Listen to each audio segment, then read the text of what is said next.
Mbote na bino banso bande ko bandika na une télévision mingi penza ba sango topé émission ya sur terrain. Bongo ndenge to ebisa bino eke sur terrain eza on pona ko accompagner ba députés provinciaux, nationaux, soit les politiques nyonso ya le Congo démocratique à travers ses activités sur terrain. Voilà aujourd'hui tozana honorable Mboka Zala moponami ya komi ya Kalamu. Wabi Kalamu bo kitabo matabo ndima eti. Alongola ba imondisa minene zana bakauka. Bongo pe asuki bongo tazoko ba toujours ko landela commune na ye ya Kalamu. Vraiment loko l'appelle sous président ya commission moko ezom na kati ensemble provincial ya Kinshasa commission environnement aloba ki lelo ko vanda kimia te fa ba environnement na ya ville ya Kinshasa ndenge ni nezali ko tambola surtout na matali construction ya ba voirie et aussi masolo etali salubrité. To na lombango totala bisika vanto sola na elongo.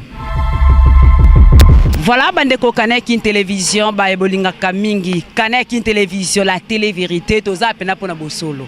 Toza pona vérité, toza l'honorable Mboka Zala, toza Sabino, quelques minutes passées. Voilà, to koutienda avant, honorable Mbote. Mbote, maman journaliste. Tout le monde dit à Golemba, au vent du fatigué, bon, n'a pas pris qui boit, tu peux na miondeni. Te lelo, vraiment, ça y est, mon colo, pour na tambola, pour tant que président et environnement et développement durable. Oyetali makambo etali ba makadam na oyetali makambo ya fulu etanke makambo ya fulu yango na pela na baki kofona la mukana tambola na nunatala ndenge nini makambo ngisa koleka. Honorable Mboka Zala betele bisona na ino li solo poto ebite atoza wapi betele bisona na li solo o utina no wapi obilelo esengela ki otambola président ya commission ya environnement uzapeyo moko esengela ki otambola o utina no wapi. Bon, na witi na ndako, mais lelo na kadela kina bimanata la basite nyo surtout malgré tout à la prochaine occasion, nous allons ba membre ba député na nga commission na nga, tozana bango mais lelo na la muka kikaka na lobi non.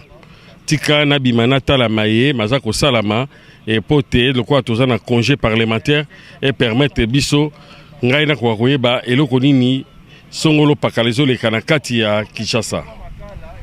Voilà, okoye ko illustrer ba Mboka tope bandeko bazali kolanda yo bisika ni basite nini yo tamboli ba yo kapeti. Bon, na linga kina yebisa ba Mboka ke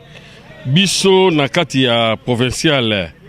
tozali na ba site na biso o tozali ko sala ikabwani ba site musuzu te ba zéro trou et ali pona gouvernement central ba musuzu et ali pona gouvernement provincial oyo et salambi e pa ya gouverneur Gentini Ngobilambaka ou azali ko sala biso tozali lokola ba député pona kotala maye mazali ko sala ma peut permettre biso totala so azo sala ntipo tozali organe ya contrôle ye azali organe exécutif yango wana biso lokola organe ya contrôle na congé parlementaire na ko vanda te fona le kanata la maye bazali ko sala nazali ko songa na mutuna na yo ndengo tuningai lelo na lekaki kotala victoire Oyo, bazali ko sala pona zéro trou, na monaki déjà ba ni ko boaka déjà ba béton bazali ko sala to sengi na bango pe ba ko sala na lombango po ba kota na nzela ya Kimwenza po bango bazwi nzela ona tina Kimwenza tina ezo. Nanu esala mite ba luka ba ko sala yango na mbango ne na moni ba ni ko sala gouvernement national PP sa bango makoki oyo ko sala ma po ba ko sala yango lombango. Na suki wana te na lekaki na oyo etala ki gouvernement provincial oyo Gentini Ngobilazali kosala na lekaki na Bongolo natali pont ya Bongolo na kuti pont ya Bongolo vraiment en tout cas misala ezali kosalama balingi basiaka ka ba el oyo asuka oyo peut permettre que batu babanda koleka na monaki misala ezali kosalama longo nya pe pona yango na yango nango senga gouverneur ya ville ya Kinshasa Gentini Ngobila a pesa pe makoki ya mbango ba kwa kosilisa po bakala mingi te na Bongolo na moni ezali kosila oyo bazali kosala pona côté ya Bongolo croisement université Bongolo en tout cas bazali kosala yango na lombango na sengi vraiment en tout cas denge ezalaki liboso eza yango te bako kosisa yango vraiment en tout cas félicitations pour na misala oyo eza kosala na suki wana te na kirengi pe na kikwiti po na kotala avenir kikwiti oyo ezui ekota po na ezo vraiment en tout cas félicitations pour na moni même basali quand même carnivore oyo ko zwa mai wana na nzela kikwiti po ebimisa yango na ezo puisque batu ya camping plutôt bazanga na ba difficulté mingi mbaye utaka kuna ekwela kabango yango wana basali siko terrasse ya munene na sir bino ba journaliste menaki bino poto ko kotala misala za ko salama oyo gouvernement provincial ya ville ya Kinshasa ekangami na Gentini Ngobila Mbaka o azali kosala nga etant que organe ya contrôle na leka kipote na leka na tala o ezali kosalama na o ezali kosalama te. Voilà, asiko tozali wapi précisément ceux qui nga na yebi bo bayimbo ko batali kolana tozali wapi siko. Awa tozali koloba monde tovandi awa tozali na makala pona tamboli na okipema na suka na komona makala oyo depuis indépendance oyo tozwa indépendance jusqu'à ce jour basala nzela oyo te longonia na président de la république puisque baenyo surtout au gouverneur azali kosala ezali plan na bango basali yango bango na président de la république na gouvernement ville ya Kinshasa yango wana na veni o ngana za na elengesa oyo moni depuis indépendance jusqu'à ce jour na elengesa nanu tomona basala aveni te tala aveni oyo tolinto bimana bypass kala mingi te ngomba oyo ezalaki ngomba nanu ke okoki koleka yango te mais tala ningi misala eza kosala yango wana naza kopesa longonia na compagnie Adi Construction yango wana nalobi gouverneur de la ville de Kinshasa Gentini Ngobila zwa ba contrat ya malamu lokolo zuna Adi Construction ya ville ya Kinshasa ba osa musala bango kitoko vraiment tout cas na pressé soki ba société nyonso tout oyo tozomona bazwi ba contrat na biso soki basali lokola bango félicitations mais en tout cas longonia oyo ngai naza komona na ngina loba mama soki totali bien il faut to éduquer mbasi na biso yango wana omoni ke na nzela nde tozalelo vraiment longonia na ville ya Kinshasa so totali na ngiringiri vraiment so totali bien tokoleka wana to sukisa totala pe na ngiringiri ndenge batie makadam vraiment oyo salama nanu te yango wana namoni ke politique oyo lelo ya gouvernement iso salama na gouvernement provincial ya ville ya Kinshasa bazolinga ba dégorger quand même ville pour basala banzela yango wana moni banzela ndenge za kokende malgré tout tozosenga na population bazana kimia partout tozana ba chantier tozo sala ba chantier wana bientôt bo pesa biso chance na 2022 ndenge to koti awa vers la fin je crois que ba chantier ne soit aussi là bon mona banzela yango puisque to kanga maboko te tozali basali na bino botinda ki biso pote to ko kosala tozo kanga maboko te tozo landa tala banzela ndenge zo salama yango wana ko sala nzela ezali facilité bayebi ko sala nzela ezali ba millions de dollars oyo eza kosala banzela ya sika oyo ya kobamba eza ndenge mususu mais oyo nanu basala nanu te il faut basala baterrasse il faut basala banzela mususu po kende yango toza kopesa longonia balobi soki baninga bazosala kumisa oyo basali nanu te tolakisa bango po te basala po bakoki kokoka te lelo nakoki koloba mama journaliste so totali bien biso population ya Kinshasa tolingi kobosana pe likambo mosusu mama ndeti nini lelo so toyebi bien il y a au moins 2 ans to passé na maladie ya coronavirus oyo permettre biso sur le plan international pa mama journaliste nena lobanayo ba mboka oyo bazana misolo ba mboka oyo bazana ba moyen makasi bazokoka kutu te lelo so totali na France baloba ke non basala te mais balobi tika basala puisque bavai na bandako mingi oyo kokoka te po bakwa kosala bazala na garage bakoka komi batela po ko permettre bango bakwa kosala mais biso awa na Kinshasa foko tala na Congo vraiment tozana mikakatano tant misala za kosalama il faut topesa pe bravo na bakonzamboka pe baza bato ya kotanga kombola ya nyonso tute mais oyo baza kosala to ndima oyo basalite to lakisa oyo basalite po soki basilisi bakwa kosala. Voilà, bandeko balandi kanek une télévision tozoko ba émission na biso sur terrain honorable Mboka Zala voilà honorable Ozali président ya commission ya environnement tolonga na masolo nzela tozonga na salité Kinshasa pona yo Kinshasa vraiment depuis bozu Kinshasa oyo na bino ba député provinciaux na gouverneur Gentini Ngobila Mbaka pona yo en tout cas na salité bolongi mais papa na ko lobake récite eza total on a olingna loba boyo kane na zoloba ko ba bongo to honorable total bo population zolanda na lobi récite ezali so na bi total puisque total to ko katalelo pour so na go ebsabino imondis na ville ya Kinshasa eza na 250 000 tonnes par jour soki kaka mutabwa ki papier na yo abwaki eza na 250 000 tonnes soki balongoli 4 jours te esali déjà 1000 wana ozomona ke montagne ko kozala na koki koloba boye kelelo fierté oyo toza nango lelo na gouvernement provincial biso pe na assemblée provinciale toza nango nini et permettre biso tokokuta bangomba ba immondisi tobundi tolongoli bangomba immondisi wana nyonso tout gouvernement provincial elongoli yango lelo toza kotala eza problème ya mentalité toyei kotala soki totali bien gouvernement Jean-Tini Ngobila asali nyonso tout oyo ekoki koloba alobi na yeke alobi mais non natini bato bakombola boleka na makadam na ba 5h du matin 6h du matin bandeko nanga toza na parti prité azwi bato mosusu oyo bakoki koleka po te baleka na kati ya bamakadam bakombolaka kokombola so bakomboli après babwaki na caniveau ekomi bouché bazobwaka na caniveau te soko olingi oloba bien eyali bazokoenlevango bazokolongola yango eya na bato bazotimola so totali bien gouvernement provincial na gouvernement national ezwaki bacontrat na ba-OVD bomoni boremarkaki ke basali kirage na baterrasse nyonso tu tondimaka makambo honorable yoza président ya commission environnement tambola mpe bakomi miso omona bacaniveau nde ekomiti mais non c'est ça nazoloba ke misala oyo tosali yango wana oyo na tosali te tokosala tolobi dans un temps tokosala nyonso tu mbala moko te eza coup magique te ke tokosala yango tout cela eyali mpe kozwa mosolo ebele fo carburant bangeon nyonso tu ezolongola il faut batia na budget nyonso tu bazosala yango soki totali bien lelo recette mpe ya l'état ezokoza insuffisant mpona lelo so totali bien bato mingi nde tovandi awa lelo mpe bafutaka mpaku te y compris bato ebele lelo toza na campagne ya mpaku soki ezoya congolais fo ava todeklare badéclaration na biso tofuta mpe mpaku mpo toyebake basala misala honorable yo déjà nde oza bongo futa mpako nafutaka mpaku puisque quelque ndako nga naza nango moko nafutela yango mpaku so nangi nalakisa bapreuve na kolakisa yango lokola déjà campagne ya mpaku ekomi d'ici mardi nakonofuta mpaku mpo nalakisa ke non nazali citoyen il faut na contribuer na contribution ya mboka il faut nafuta mpaku nalingi na bakisa lelo eyali eloko ya mentalité mpo toloba mpo so tozoloba bongo bato mosusu azoba non bafingi biso te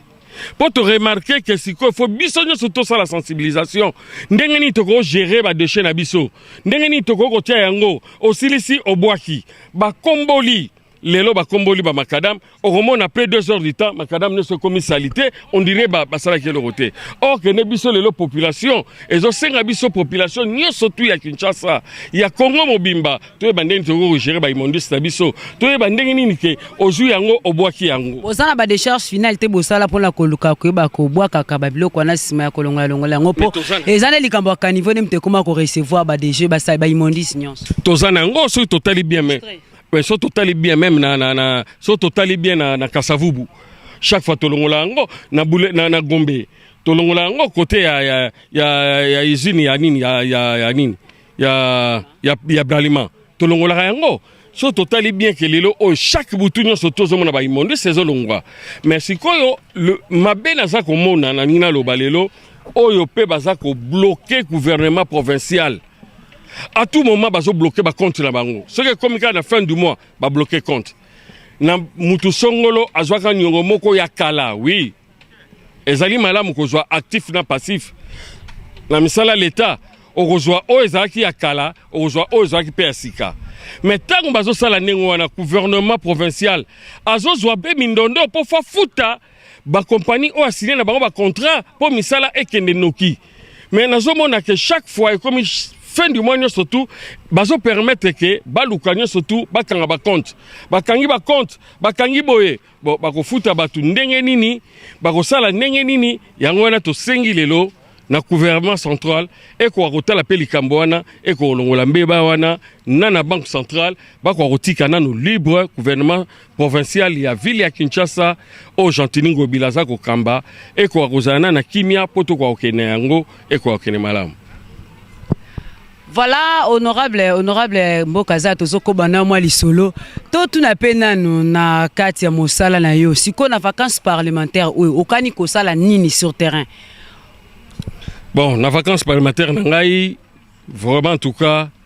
na koki kozwa ba makambo mansote po ngai mokambo tuté. Bientôt kala mingi te naza ko sala réunion na ba chef du quartier 18 quartiers ya Kalamu na ko solo na bango pour bambela nyonso tu witaka na quartier na ba chef de riz pour ba permettre ba yebisa ngai makamuni neza koleka na kati ya bari makambo nini eza koleka na kati ya chef de quartier. À ce moment soki nazwi yango eko permettre ngai nazwa mbela na bango na mema yango na assemblée provinciale oyo Godin Poi azali kokamba biso po te bayeba ke nini ezali koleka na kati ya kalamu. Na ngai moko na kozala d'emblée te nazwa likambo songolo na pakala te. Vraiment tozwaki makambo banzela ezwamaki yango tokutala yango po tozwa ba précision nyonso tu na baninga toyeba kosala yango. Honorable, la tango ya présentation ya budget à ville à Kinshasa et pas ya gouverneur pour na exercice à 2022. Ozala ki na ba problème te topé ma ko ko pesa te pour na commune yo ya Kalam po ba yi Kalam bazali kolanda yo. Ba koko so ezali bisenga pe topé bosenga ezali ebele pour na commune. Na budget za ki na likambote. Oyo présenta ki na kati ya assemblée provinciale topé et pas ya exécutif provincial. Vraiment d'abord on a remercié qui gouverneur à ville à Kinshasa. Chantiningo Bilambaka na mayaza kosala po na Kalamu. Vraiment, soki mutaza kosala zala quand même reconnaissant vis-à-vis nae. Merci beaucoup na ba makambo aza kosala na bongolo na pont tout cela, mais na senga ki yeke akoka kosala penzela ya Popo Kabaka. Popo Kabaka boyebi maison de la livre wana. Hein? Place wana et baby moi mukie. Donc soka bongi place wana vraiment na opesa suba bravo mususu. Na senga ki lisusu akoka susu ko bongisa nzela ya Mopono. Nzela ya Mopono to senga ki gouverneur ya ville à Kinshasa atie la biso lotiliki. Puisque vraiment en tout cas lotiliki e ko sala mawana puisque bato mingi baza ko kombola wana na butu minde zalité baza ko mona moi pasi mais soki lotiliki ezali e ko sala bango esengo mingi. Yango wana na senga ki na yango na senga ki pe oyo ya zero trou bako kwa kosilisa nzela ya Kimwenza na croisement ya Bongolo ezali po na zero trou na croisement ya Kapela ezali po na zero trou na croisement ya Mbole ezali po na zero trou bako kwa kosilisa avenue wana e kwa kosala malamu na moni pe na université côté ya kozwa université côté Yellow Sud baza kosala déjà zéro non côté Yellow Nord baza kosala pona zéro trou félicitations oyo baza kosala to sengi bango ba kwa kosala lombango po Kinshasa ekoma malamu bande ko bandikana kinbo tozali kokoba honorable Mboka Zala zana pona koloba honorable Mboka Zala président ya commission ya environnement oza ayo moko sur terrain moi maloba pe ko ozala te pona bande ko ya commission bongo pe pona bande ko ya Kalamu bao bataille la kona assemblée provinciale à Kinshasa. Na sengi ke lelo na osenga bandeko na commission environnement eza commission mo munene. Lelo je crois que gouvernement provincial est a doté biso 46%. Oyo lelo maman Laetitia félicitations. Nga na benga kaye maman ya environnement puisque maman wana ala la kate butu mobimba aza kotambola po alanda ndenge nini matiti eyali na kati ya mboka Kinshasa. Félicitations maman Laetitia, vraiment oza kosala musala na yo. Oyo baza ko aider gouverneur ya ville à Kinshasa, ozali parmi, wana nazoloba na yo, ozali parmi baye oyo bazali ko aider gouverneur na musala na ye. Partout bozo ko nozwa ba contrat na bamboka bapaya po boye ba ndenge nini ko gérer déchets. Félicitations dans ce point-là. Na lingina bakisa susu na loba lelo, tala lelo gouverneur ya ville à Kinshasa y compris dans l'Assemblée provinciale à la ville à Kinshasa, où est Kambami na Godin Poi, tala baïdé na biso, lelo bientôt, todo salanzela ya train. Chantiningo Bila a joué déjà ba contrat na ba japonais, bani batia train ekoleka, banda na ville, ti na Masina, ti mususu ekoleka na Lemba, ti ekoleka na Bakitambo. Vraiment, ba étudier batali balobi ke lelo ndenge ni tokoki kosala batali ke bambouteillage ekomi trop na ville ya Kinshasa bamituka pe ekomi trop donc tozobenga bakolon bakomi mingi mais lelo po badégorger yango basala nini bazwi sikoyo basali nzela ya train po train ekoka kozwa lelo soki baipase eleki awa moto alinga koleka Mongafula akoleka nzela oyo mbala moko abimi directement ke Mongafula akozwa nzela te ya limete okomona déchargement ya bambouteillage au sala nini ekosila voilà yango na toza ko étudier toza ko singa na population ba pesa confiance na gouvernement national na président de la République bapesa confiance na gouverneur ya ville ya Kinshasa Gentilini Bilambaka oyo azali kosala musala biso organe na contrôle musala na biso yango oyo toya kosala contrôle na musala oyo salami oyo tomoni fotondima oyo tomoni te fotondima yango te mais lokola bypass lokola tozomo elengesa lokola soki totali bien kikwiti soki totali bongolo soki totali aveni na ngiringiri soki totali oyo bazali kosala na ba projet ya pont oyo gouverneur azalaki nango Gentilini Bila nazoloba naza molobeli ya peuple banda za molobeli ya peuple mais apparemment ozokumisa mingi gouverneur non soki asali musala ningina loba nangina tinda pe na lobi boye na musala oyo eza kosalama na idée bazwaki ke basala deuxième pont oyo eleka directement na Kingabwa ekota na Chango baluka basala yango puisque tozaka na ville na pont moko poto ke na aéroport so to comme na deuxième pont et osala biso kitoko ville ekopanzana yango wana mboni souci na ngai oyo naza na kata chantier yango wana il faut na mona na misu bon maloba na opolo bité pour bandeko na commission na bana kalamu en particulier bandeko na commission mbala sima tozoleka biso nyonso tu na kata commission tozalaki surchargé mingi na misala oyo ezalaki ya budget yango wana e permetaki biso te président Godin Mpoya pesaki biso tobima tosala musala wana mais permetaki biso te pona tozalaki na musala ya budget ezali nde mboka foto e bandeni tokoluka ba recette oyo koya pona esunga mboka ndenge nini batu bakoki kofuta ba impôt po ndenge nini gouvernement provincial azwa ba moyen akwa kosala banzela yango ya tozwaki yango mbala sima na kosana bino nyonso tu ba collaborateur na ngai ya commission d'environnement et développement durable po tokoka totambola tosepela na bango bana kauka bana kalamu bana matonge bana kimbangu ya 18 quartiers nyonso tu na pesi bino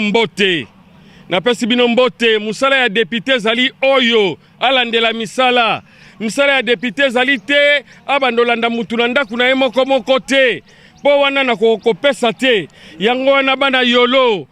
nord yolo sud nalobi na bino nyonso tu na pesi bino longonia kimbangu 3 1 2 3 longonia rankin 1 2 3 longonia matonge 1 2 3 longonia na bino tokoka kosala salongo tozwa responsabilité na biso surtout yango wana kombola liboso lopango na yo lokota matiti na yo mbala simoko mona tozoleka na baveni po tosensibiliser batu ninde tokoki kosala pona kolokota matiti ndeni tokoko gérer matiti na biso toko gérer yango na 3 parties oyo esengi ya bandunda tokochango na chasse nango oyo esengi ya milangi tokochango na chasse nango oyo esengi ya ba plastique tokochango na chasse nango taka ba récolteur bakoya po bazwa yango bazozwa oyo nyonso tu po bakende bayeba ndenge ya kotraiter yango wana zomona environnement na biso fezala malamu tosalisa gouvernement biso bayeba soto kwa kosala oyo etali enseignement etali ngai etali yo etali biso nyonso tu ezali problème po na mentalité yango wana na lingi ke komi na biso ekwa kozala bien yango wana tosengi pe na ba oyo baza kosala misala basala pe musala mbangu puisque banzela oyo ya pembeni banzela wana ebebi po koka koluka ebongama tobongisa banzela nyonso tu ekwa kozala malamu bomoni ndenge minda pe koti tokosenga pe lotiliki koya awa tala lotiliki ndenge komi na victoire tala lotiliki ndenge ezali koya tala lotiliki na boulevard na lobite ke gouverneur osilisa Kinshasa mobima mbala moko te mais parti oyo ya bandi biso toza fier mingi lelo soki gouverneur a échoué biso ba député provinciaux to échoué puisque azali mandaté par biso to pesi pouvoir asala poto contrôler yango ndeko journaliste na ville ngana na mona ba mine d'étoile wana te to beta ba mine d'étoile na ba kano po ngana za mona Kinshasa bonne année to robeta kano to tiembodi po wow mais lelo so totali bien tala ba jeu de lumière malgré tout on a ba problème mais lelo ville tala na limité tala na boulevard tala partout tala na 24 tala wapi na sir lelo ezali esengo mingi to kumisa po te baya nango pe na makala un jour lobi makala pe ezala éclairé lokola batie makadamba chape ba lumière lelo ezala esengo po na biso na pesi bonne année na bato nyonso tout bonne fête na bato nyonso tout na bakondi o basimbi biso na mboka na pesi pe bonne fête na population nyonso tout na entourage na nga nyonso tout na pesi G24 bonne fête na pesi Lukulasi bonne fête na pesi Georgie Lukulasi bonne fête na pesi Chada bonne fête Mbole bonne fête na ba journaliste na nga nyonso tout bazala peme na ngai bonne fête merci. Merci beaucoup honorable Mbo Kazala, merci na koyeba koyanula na invitation na biso pe koluka kotambo na biso longo sur terrain le tolobaki émission eza plus ko accompagner bino bande ko tobaki ka ba politique te atoza na ONG na yo moko boyo orphelina benga biso ba numéro eza wana devant vos écrans tokoya to ko accompagner bino à travers cette émission sur terrain na bongo tozala ki biso moko te tozala ki accompagner pe na bande ko ya Arc-en-Ciel Viviane et longo la grâce Diomi o tozala na bango elongo totambolaki na honorable Mbo Kazala na bongo botika malamu pe na kokoba kolanda manaka ya Kaneki télévision la télé vérité.